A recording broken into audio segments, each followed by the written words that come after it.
Hello. Good afternoon. Good afternoon, everyone.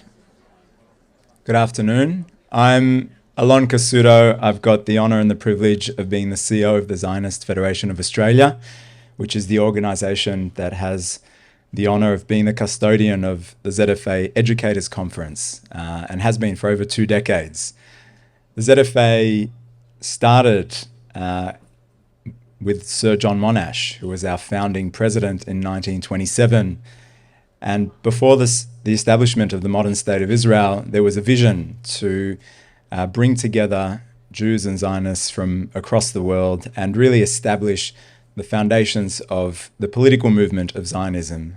As we know from Dr. Zohar Aviv, Zionism is not a modern political movement. It's actually an ancient Jewish value.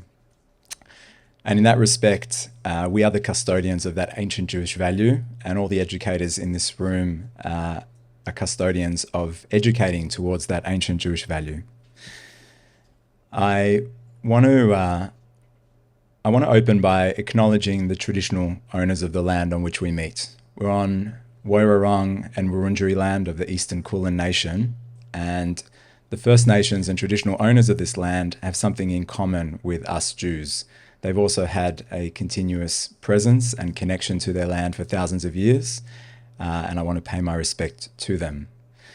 We're also meeting at a time where 115 of our brothers and sisters in Israel are still held hostage, and we pray for their release, we pray for their well-being, we pray for those who are no longer with us to be returned home for an honourable burial, and I want to just say to all of us who are here, who have family and friends in Israel, and of course to our visitors from Israel, that not a day goes past where we all do not think of our brothers and sisters in captivity and pray for their release. The strength of the Jewish people has always been anchored in education. As our global community faces growing challenges, nurturing pride in our identity and in our peoplehood amongst the next generation enhances our collective ability to respond to all these challenges that we encounter today and into the future. Now, as Jews and as Zionists, there's much to be proud of. We're part of a Jewish community which recognizes the beautiful diversity that exists globally. We've managed to sustain ancient traditions and preserve our history and our language through the centuries, both in and outside of our land. As Dr. Aviv said, and I will repeat this probably every day because it's my new favorite phrase, Zionism is not a modern political movement. It's an ancient Jewish value. Zionism is one of the greatest movements of self-determination that the world has ever known, and certainly the most successful movement in modern times to bring forward an ancient people who refuse to merely survive, but instead have an absolute determination to thrive. I take pride in our people's journey, in our return to our land, in our peoplehood, and in our modern state. What we've done, despite facing the challenges we've had to in every single generation, is truly remarkable. And being Jewish, don't get me wrong, being Jewish is not easy. It's not meant to be. Nothing worth doing, nothing worth being, ever is. But why does pride matter? What does pride even mean in this context? Well, it's not the kind of vacuous pride that you feel when you put on a new item of clothing or drive a new car. That kind of pride that's a little bit superficial, that gives you a bit of a kick in your step. That's not the kind of pride we're talking about. We're talking about the kind of pride that's expressed through shiny eyes. The kind of pride that you have when you watch your mother or father or son or daughter do something truly remarkable. That's the kind of pride that's anchored in a clarity, in a confidence, in a conviction of who we are and why it matters. Clarity. Pride in our clarity to be able to answer, why be Jewish? Now, this doesn't have to be a uniform answer. In fact, it shouldn't be a uniform answer. It should give expression to our individuality. It should provide a sense of belonging. And importantly, it has to be an emotional and an intellectual answer to why be Jewish. And we need every single child that you educate, you collectively, all the educators in this room, to be able to answer that question with clarity. Why be Jewish? It's also a pride that comes through confidence. Confidence in having the answers to the questions that matter. But more importantly, the questions are allowed to be asked. Confidence that our Judaism doesn't depend on our ability to articulate the perfect answer. But also knowing that it's not sufficient to leave questions unanswered. Confidence that our Jewish link is not one that others get to judge, that others get to dictate, that others get to force upon us, but one that we get to build. And finally, pride that comes from conviction, that we are part of an extraordinary people that refuse to be victims, that refuse to rest, that refuse to walk past a broken world, that never forget that each and every one of us has a unique and essential mission in this world. And though for some this mission may be obvious from the get-go, others may spend a lifetime searching for it. But that quest for meaning, that quest for purpose is infinitely easier when anchored in all that our tradition has to offer. Now, I am here in an official capacity, but I'm also here as a curious observer and as a father of two beautiful children who go to this school. In fact, my 4-year-old daughter Noah's two teachers are at this conference, Mila and Ina. If you're here, put your hands up. And so to Mila and Ina and to all the other educators, I say we need to collectively raise a generation of students that have the clarity to know what to ask and how to find the answers, the conviction to disagree, and the confidence to change their mind. We need to raise a generation who have pride in being Jewish, a pride that's not seasonal, one that doesn't depend on external factors for its strength and its depth. We don't need outside-in pride. We need inside-out pride.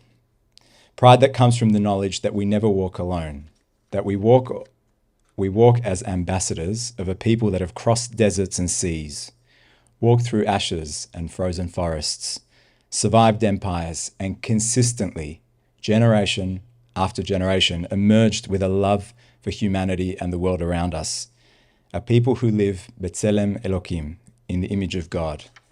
A people who since time immemorial have depended on their great educators to connect each generation to its past, present, and future. This is what we mean by inside-out pride.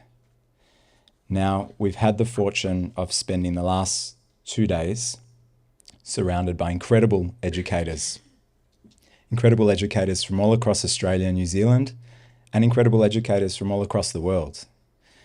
And as we think about this pinnacle, and as we start to think about our descent from this Mount Sinai moment we've had as we bring all these brilliant minds and hearts together, we wanted to finish with something special. We wanted to finish with a panel of some of our international guests to discuss this topic of what is the story that we tell ourselves? How do we bring this sense of pride in who we are and what we do into our classrooms and allow that ripple to permeate throughout every single school that is represented here? And so I want to invite our 4 panelists, 4 truly extraordinary people, to join me up on stage for a conversation that is meant to actually be as interactive as can be. And so I'm going to preface this by saying that there are going to be 2 roaming mics throughout the conversation. And though some panels tend to wait right until the end to get the crowd to ask questions, I'm going to flip this and I'm going to ask for questions to come throughout.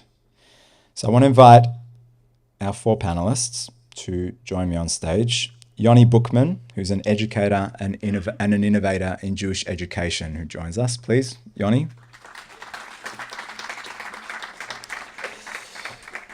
Zvi Grumet, who's a Torah scholar, an author, and an expert in curriculum development. Zvi. Vardit Ringvald, who's a specialist in Hebrew language education and Jewish identity. And Matt Reingold, Jewish studies educator and researcher.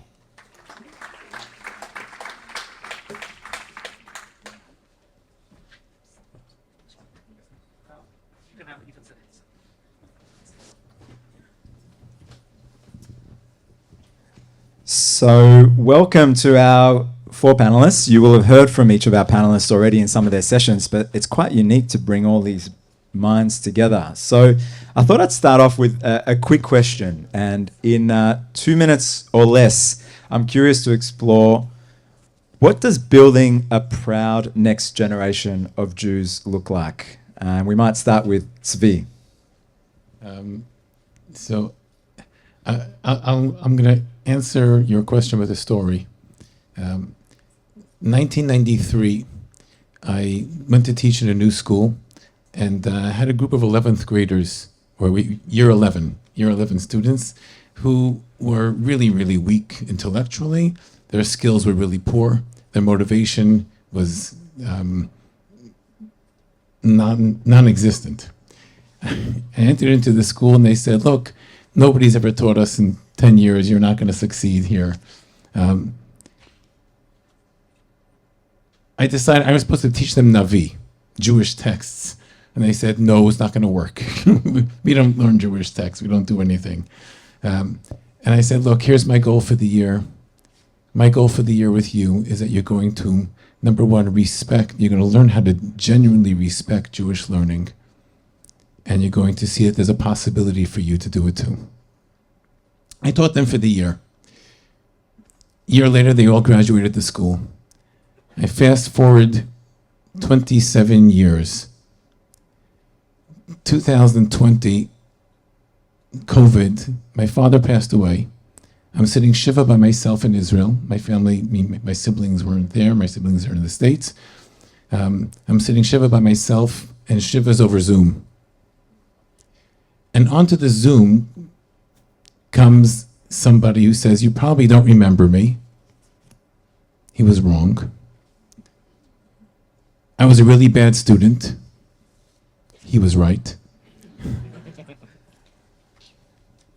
And he says, I want you to know, I haven't been in touch with you. I haven't spoken to you. I haven't spoken to anybody, from that era in 27 years.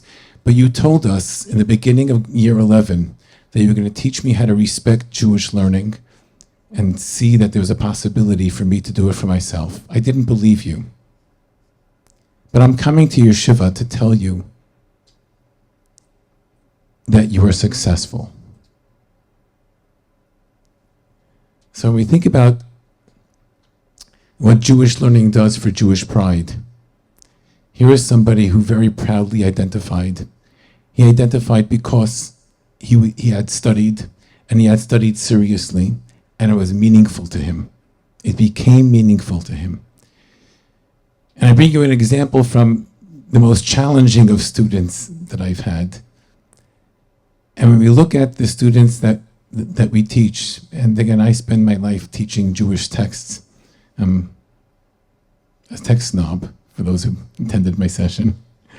And I look at the profound impact that learning has had on them. There is no question in my mind that a deep understanding, a deep knowledge of, and a deep encounter with Jewish texts generates a profound sense of belonging and a profound sense of pride. Yoni, so what is up? Yoni, in your mind, what does building a next generation of Jews that are proud look like, and why does it matter? For me, it really looks like a generation of Jews who identify as Zionist. And what I mean by that, I'm going to be a little provocative, is not being pro-Israel, but being Zionist. What I mean by that is that we need to build a generation of Jews who view their Judaism, their Zionism, the Jewish story, the story of Israel as their story. They need to see themselves in that story. They are not cheerleaders. They're not advocates for that heritage. They are that heritage. And so at Unpacked, we call ourselves a Zionist organization. We are not a pro-Israel organization by definition. A Zionist can be anything. A Zionist can have critical thinking, can have thoughts, opinions. They can see themselves in the story of the Jewish people. When they look at Israel, they do not see a country that doesn't exist. They see Israel as it is, and they resonate with it as Zionists.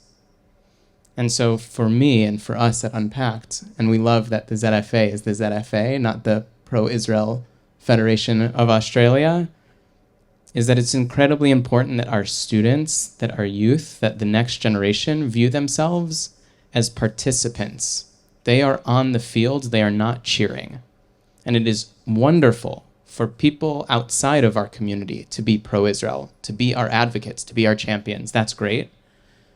Jews, we believe, should be Zionists. They should be Jews. They shouldn't be pro-Jewish. They shouldn't be pro-anything that talks about who they are as if they're not in it. And so the next generation of Jews, of proud, resilient Jews, are Jews who see themselves in their story.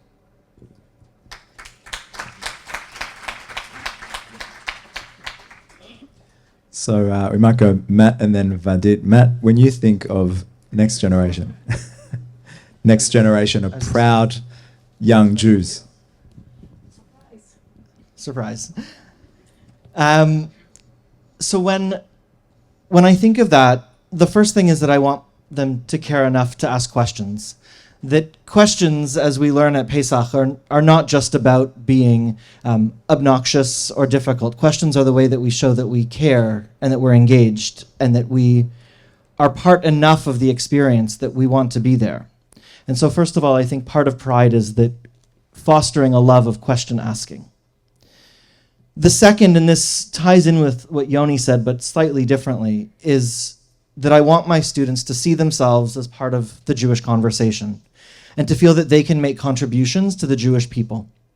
And so one of the stories that I've been telling throughout the last few days is about a student of mine who had an upsetting learning experience in class where he realized for the first time how, because of his mother's halachic status, the ways in which he was limited within Israeli society. And talked a lot about how this was a very challenging moment for him. But because it didn't tie in with my sessions and it fit nicely here, what also happened afterwards is the ways that he and I then met and talked about the experience of how he felt comfortable enough to take that difficult learning and say, well, how do I go forward from it? How do I not turn and become angry against Israel or angry against the rabbinate or angry against Reingold for teaching? But how do I continue to be interested and curious enough? And he and I then collaborated and we wrote an article together about how each of us approached that moment, which was a deeply upsetting moment for him, but it was also a deeply challenging moment for me as an educator, because here's someone in front of the entire class coming to realize something about himself in a very public way.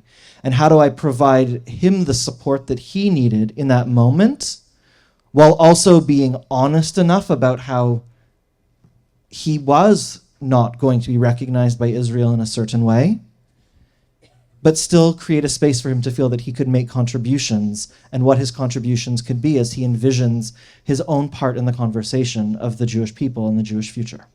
And that's something that he and I have worked a lot at, and I'm very proud of the way that he continues to live this active Jewish life as a direct result of this interaction.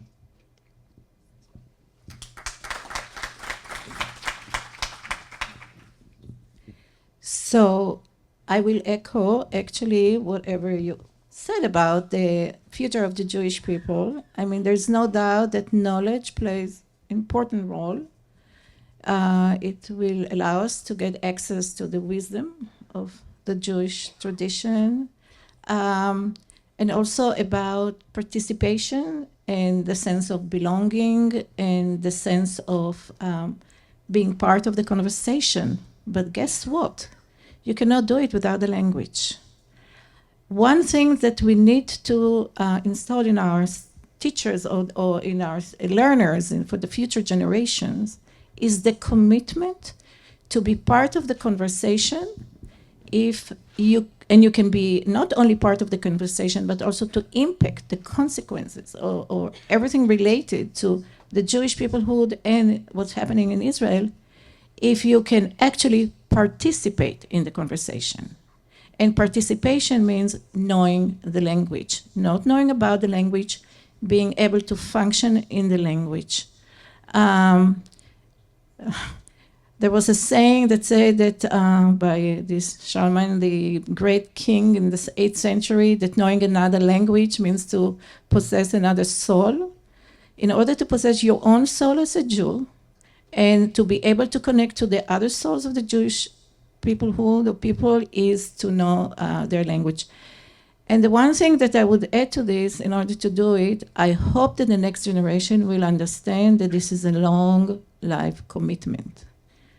For me, people should learn the language and be part of the language the same way they are part of the study of any Jewish text or the prayers. Learning Hebrew, be part of Hebrew should be a ritual, a Jewish ritual. So my first question is to you, Zvi. When we think about us being the people of the book and the Tanakh being such a profound connection to past, present, and future, the Tanakh is really a collection of stories about who we are and wisdom told through storytelling. And I'm curious, as a scholar of the Tanakh, what is the role that storytelling plays in building Jewish identity and pride? I'm going to start with the parasha that we read 2 days ago. There's an extraordinary thing that happens as Moshe is talking to the Jewish people just before his death and just before their entry into the land. He's reviewing some of the things that have happened in the past. He's changing some of them. He's about to recount the story of the 10 Commandments. And as he does, he turns to them and says, I want to remind you of your experience that you had at Mount Sinai. You stood there, not your parents. You stood there, you were there. Wait a minute. Reality check. Those people did not stand at Mount Sinai. It was their parents. This was 40 years later. My understanding is that what Moshe is doing is he's using the power of a teacher, the power of a storyteller, to transform them into the first generation. They're not second generation Jews. These are first generation Sinai Jews. And that's why right afterwards we have the mitzvah of when your child asks you, why are you doing all these weird things? So you should tell them, you were slaves, or we were slaves in Egypt. Not our ancestors were slaves in Egypt. We were slaves in Egypt. The way to build that identity is through the storytelling. That's what Moshe does. He tells the story to transform the second generation into the first generation. And then he tells them a mitzvah. He commands them at the end of the book of Devarim. He says, next generation, do the same thing. Turn the next generation into the first generation again. That's why they keep having those recommitment ceremonies to the covenant. Because every generation needs to be that first generation. That's what he does. He builds it in. I don't know how many of you are familiar with Yossi Klein Halevi, the journalist, author. So in his very first book, which he wrote many, many years ago, called Kaddish, and then he made actually a movie, a documentary film in that book, of the book. He tells the story. His father was a Holocaust survivor, and he describes what it was like for him growing up in the home of a Holocaust survivor. And he said, here are the bedtime stories my father used to tell. Well, it's nighttime. So at nighttime, we forage in the forest to look for food. And then just before dawn, I go back to that trench that I dug in the forest and I cover myself with the leaves. And I sleep during the daytime, hoping that nobody finds me. And at nighttime, I come out again. This is the bedtime story that Yossi Klein Alevi grew up on. And he describes that by the time he was 10 or 11 years old, he actually believed that that was him. He was lying in that trench every night as he was going to bed. He became the survivor that his father was. Telling the stories is transformative. It makes us who we are. I'm going to add just one more observation. Yeah, I teach Jewish texts, mostly Tanakh. Jewish history, to an extent, is a great hole in my own personal education. I've been working for the last 40 years to fill in that hole. Hopefully, I'll continue for another 50 some odd years to continue filling in that hole. And about 3 or 4 years ago, I interviewed a number of Jewish historians. People whose names, if I mentioned, you probably would recognize. And one of the questions that I asked every one of them is, would you say the brachot for studying Torah over studying Jewish history? So some of them said, I don't say a brachot anyway. And for them, the question was not so relevant. Then I spoke to somebody who was very much on the yeshivish end of the spectrum. And he's probably more of a Rosh Yeshiva than he is a historian, even though he has portrayed himself quite prominently as a Jewish historian. And I asked him the question, expecting him to be offended by it. He took a deep breath. And he said, if it were up to me, I would replace much of the text learning that happens in the Haredi yeshiva. This is a Haredi Rosh Yeshiva. I would replace most of the text study that happens in the Haredi yeshivot with the study of Jewish history.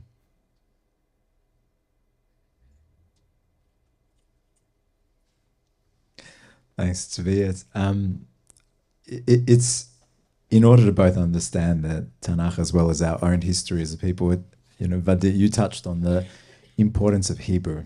It's the language of access to the Tanakh. It's the language that was revived in our modern reincarnation. And I'm curious, what's the role that language plays in building proud Jews? That's exactly the role. You can be a Jew without a language, or you can be a proud Jew with a language. That's the difference that I'm making, the way I'm looking at it. The role of Hebrew is really, besides giving an access, I mean, we all should have the toolkit to be a Jew, right? We need to know how to pray, we need to know how to read the text. But Hebrew is the access to this toolkit. The one thing that Hebrew is doing is personalize the experience of being a Jew. That's my opinion. It becomes something that it's part of, one of my friends used to say, part of your who-ness, of who you are. And as Bialik said, there are two kinds of Jews in the world. He said it in 1917. It depends how far or close they are to the Hebrew language.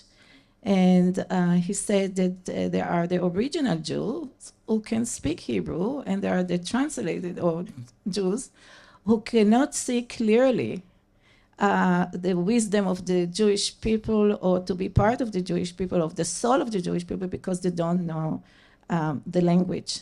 So for me, this is personalizing the experience to the level that you can actually, like you said, it's me.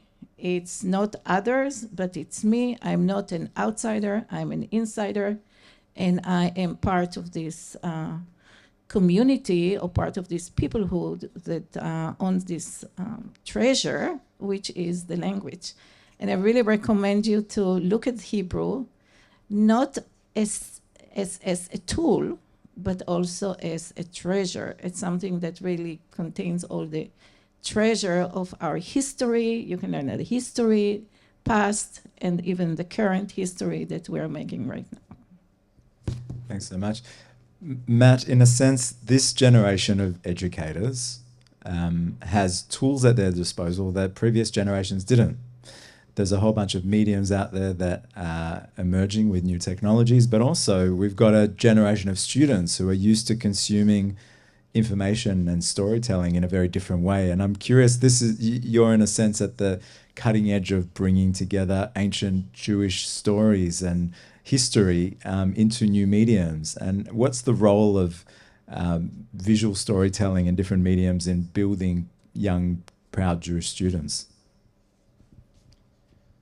So I think that when we talk about learning with the arts, there's different ways that we can talk about how we do arts-based learning. There's students as consumers, that they're looking at art that someone else produced, and there's tremendous value in that art speaks to our emotions, art is affective, it reaches, much like music or other forms of art, it touches our souls differently.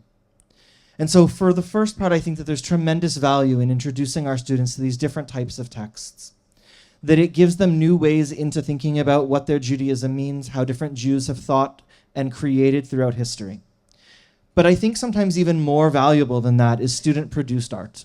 And I'm not talking about stuff that would necessarily be hung on the galleries of famous museums, possibly not even stuff that their moms would want to hang up on the fridge, but art that gives them a space to express their thoughts and their feelings about Judaism, to take what they're learning, the texts that they're learning, whether it's Sefer Bereshit bara Elokim et Hashemayim, and thinking through, what does that mean? How do I read a text that defies visualization and have to think about it in new ways?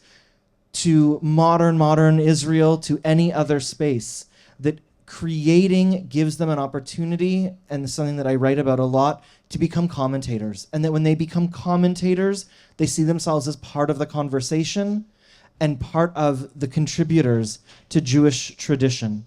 And I think that is so important for our learners. And for some people, that happens by writing.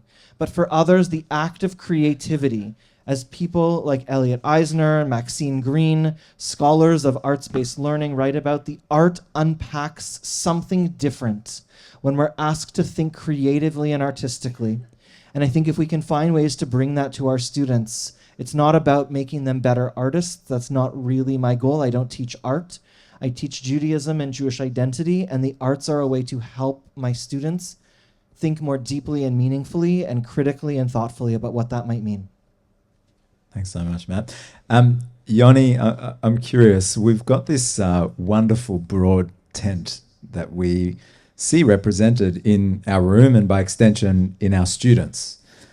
Religious, secular, left-wing, right-wing, Sephardi, Ashkenazi, young, old, and everything in between. And as we think of this broad tent, it might make it harder when we think about how do we build a strong sense of collective identity and pride. And I'm curious, how do we reconcile this very broad tent with a real clarity of who we are and our own identity? Yeah, I think that there's a piece that I think sometimes gets lost in education, which is bringing in a diversity of perspectives into the classroom. And it's important that we as educators bring ourselves into the classroom, but that we do not only bring ourselves into the classroom. And when we are telling our story, it can feel sometimes a bit disjointed, right? There's the joke, two Jews, three opinions, right? How are you supposed to teach clarity if you're presenting so many conflicting views? But if you are teaching more than one student at a time, you have to expect that different voices are going to resonate with different students. And if you're only teaching one student, if you only have one child, that different voices will resonate at different times in their life over the course of their life. And so it can be challenging to present a single narrative. I know it is very difficult for a lot of people who are not in the Jewish community or don't have exposure to the Jewish community to understand who we are. It's very, very difficult for people to understand who we are because of our diversity. And I think that when we are raising a new generation of Jews, it is very important that we present proudly that diversity so that they can see themselves in the story and so that they will always see themselves in the story. Because if one model that used to work for them no longer works for them, they have somewhere else to go in the tapestry of Jewish history and Jewish identity. And often, it can be difficult for us if we only teach one way of connecting when that student no longer connects to that. And they scare us. And we might say, I don't recognize you anymore. Maybe you don't fit. And that is not an issue of them. It is an issue of our narrowness in the way that we present ourselves. And so whether it is bringing diverse voices to your classrooms, whether it is making sure that when you are teaching a topic, you bring in voices that disagree with one another. We talk in Tanakh education, teaching with the Mikraot Gedolot, with teaching commentaries that disagree with one another. The beauty of those texts come out of the conflict between ways of interpreting it. And that's what we need to give our Jewish students. If we're teaching Tanakh, if we are teaching Jewish history, if we are teaching about Israel and Zionism, we need to let them know that this is a conversation that they are very much a part of and will always be a part of. I think on that point, we are custodians of this wonderful tradition of debate and being able to have the conviction to disagree, but then also the confidence to change your mind, I think is important, and teaching students that you can hold strong views loosely. And if someone does have a point that you hadn't considered, there's beauty in recognizing that. So I'm going to open it up to some questions from the audience. We've got Mandy and Natan who are with roaming microphones. So if you put your hand up, they will approach you. And we've got a question. Julie Harris, I'm from Perth in Western Australia. Ooh, go Carmel. For those of us who are very new to the Jewish world, if you could choose one thing that outsiders like me could help the non-Jewish community understand, what would it be? Learn the language. She is, and she's learning to read and to write, and we can tell you that. Absolutely. And just be confident, become proficient, and even teach it if you can. I would share it's that value of debate, of disagreement, of coming closer to one another through debate and disagreement, and that does not break a relationship, it can strengthen it if it's done in a proper way. And so being a part of that conversation and being a part of that debate and then allowing people to engage with you, I think is a beautiful part of our heritage that needs to be celebrated and elevated. Foster curiosity, come with open mind and questions and a desire to learn and hear diverse voices, and not be narrow in the types of perspectives that we hear. Purposefully encounter different voices on lots of different topics. I would also say see the Jewish canon as something that is an extremely large canon and a continually expanding canon, and be open to learning from that canon and different parts of it.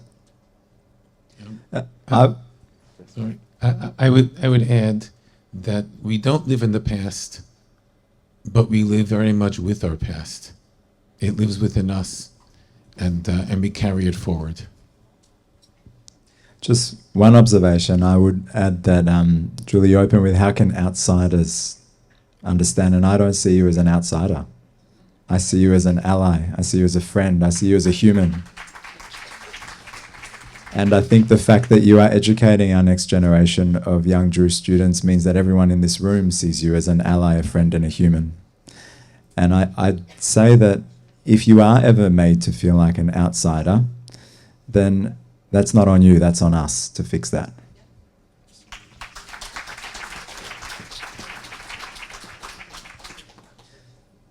Other questions? We only have a few minutes for questions, so don't be shy.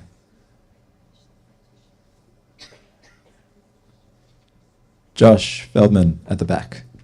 Yoni, you said that you think you see the future generation of proud Jews specifically as Zionists. And I guess one critique that I often see among American Jews is that they've kind of had such a heavy focus on Israel at the expense of a Jewish identity that isn't specifically, about Israel. So I guess where do you see in that proud Jewish identity for the future generation, what role do you see Judaism that isn't necessarily only about Zionism playing in that? So I will say that as much as in my life I have tried to distance myself from the people who gave birth to me, I am from them, right? In my teenage years, right, I tried very much to say, please know me as Yoni and not as Yoni Buckman. I'm not just another Buckman, right? We are from a specific place in the world. It is who we are. Our national memory lives in a specific space. Now, that does not mean that for more than 2,000 years we haven't developed beautifully as a people outside of that land. Jewish culture, Jewish religion, Jewish literature has beautifully grown outside of the land of Israel. So we can be full human beings, full Jews outside of Israel, absolutely. And there are aspects of our identity that can live and thrive and be strengthened. But we cannot forget where it is that we come from. And we have history in a specific place.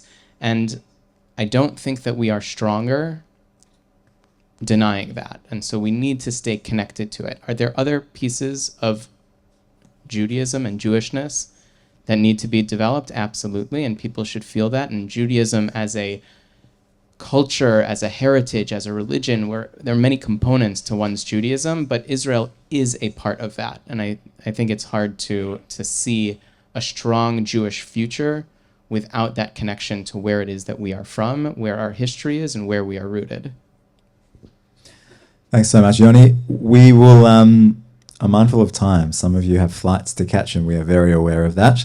So as one final rapid round, I'd love each of you to just tell me, what are you most excited about in terms of the future of Jewish education? What are the things that you look forward to? What are the things that you are excited to see happen? And we might start with Matt and then roll our way down. So this is definitely, like, as a Canadian or North American, I'm excited to see how students come back to school in September after being away from talking about Israel. Last year was so intense. And I know that you're still in your school year. I'm really curious and interested to see how they approach conversations about Israel after, for some of them, being away from those conversations for 2 months. And are they coming back re-energized for those conversations? Are they coming back disinterested in those conversations? Or is it something totally different and a new way of thinking about what are the Israel conversations that they want to be having? And I'm really looking forward to being part of that. So I'm really hopeful. I see how much there are growing investment in education, in Jewish education, in teachers training, and the idea that we start to feel very comfortable of who we are in spite of all the things that's going on. So I'm very hopeful in the sense that the future is bright. Feeling part of and being active, to use this activism in all ways, at all levels, lay leaders, policymakers, teachers, students, everyone. It makes me very hopeful. It's exciting to me that we can reach young Jews, even outside of the classroom, even outside of the synagogue, even outside of youth groups, that we can reach them directly through their phones, through their screens, where they spend their time. And more, we're seeing young people have access to phones and to the internet and spending time searching for things and not only receiving it. And so for me at Unpacked, it's very, very exciting to see how many young Jews are searching for Jewish wisdom, Jewish knowledge, Jewish connection, and that we are able to give it to them where they are every hour of every day. You, being here at a conference with 400 people who are prepared to break the boundaries, to challenge conventions, to say, what do I need to do this right? Just because it was done that way in the past doesn't make it right. What do I need to do to make this right? Young people, people from all ages who are energized and committed and prepared to be professionalized and coming together to grow and to bring that back to their schools and their youth groups and whatever else. You are what excites me about the future of Jewish education.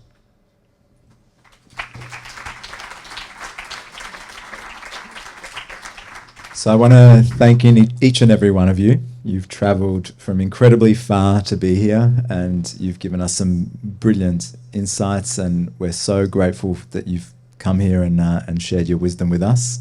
And we know that this, for some of you, it's your first time to Australia, but it will hopefully not be your last, because we want this to be another home to you. And certainly you've left an incredible gift with all the educators in this room, and we know that that ripple will continue throughout classrooms across Australia and New Zealand. So thank you so much, and please give a warm thank you to our panel. So before we wrap up, just a few things. I was fortunate to be in Dr. Zohar Aviv's session today when he said that each educator should see their role as helping each student to climb their own Mount Sinai. And I thought that was a very profound insight about the role of educators. And in a sense, each educator has their own Mount Sinai to climb. We engage in a lifelong learning, and as educators, you take this role seriously. And it's not a given at all that we've been able to assemble such an incredible group of educators here for 2 days. I know that every Jewish school around the country has, as a result, had a curriculum day and had spent significant resources to make sure that you are here. And at the ZFA, we take that responsibility very seriously to then make sure that that is a good use of community resources. It is a good use of our time together. And I feel, having spent the last 2 days in so many of these meaningful discussions and watching also so many of the wonderful conversations happening in the corridors over the lunch and morning tea breaks, the random impromptu sessions that seem to pop up in hallways and outside. Zohar suddenly had assembled some group of 40 educators in the corridor, and there was this impromptu session that wasn't on the schedule, and I thought, this is what Jewish education is about. We've been blessed with so many wonderful educators presenting over the last 2 days, but this doesn't just happen. It doesn't just happen. It's been a tremendous amount of work for a very long time by an incredibly committed and dedicated group at the ZFA. We've had our team led by Yael and Marlene and the whole group at the ZFA, who've given up weekends and worked tirelessly to make this conference a success, and for everything to run as smoothly as it has. As you can imagine, it takes endless attention to a million different decisions, and I'm so proud of what we've been able to offer all the educators here. But it also takes tremendous, tremendous leadership and dedication. And there's one person who has been at the helm of the ZFA Educators Conference for over a decade, who's led this conference and continued to offer something better year after year. She's played an instrumental role in Jewish education for generations across Australia, and played such a wonderful role in her stewardship and leadership of the ZFA Educators Conference. And after over more than a decade, Dr. Miriam Munce is stepping down from her role of convener and leader of the Educators Conference. And all I can say is that she leaves the most enormous legacy and tremendous impact across every educator and school across Australia and New Zealand, and we're tremendously lucky to have had her stewardship and leadership throughout this time. And Miriam, we've got a small gift to say thank you, and I know that you hate the spotlight, but I am going to force you to please come up and receive it.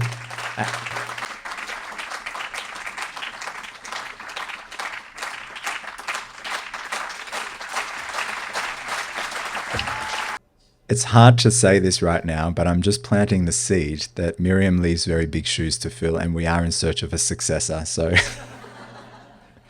Miriam, we have 2 more years to find your successor, but it's not going to be an easy role to fill, and we're so eternally grateful for everything you've done.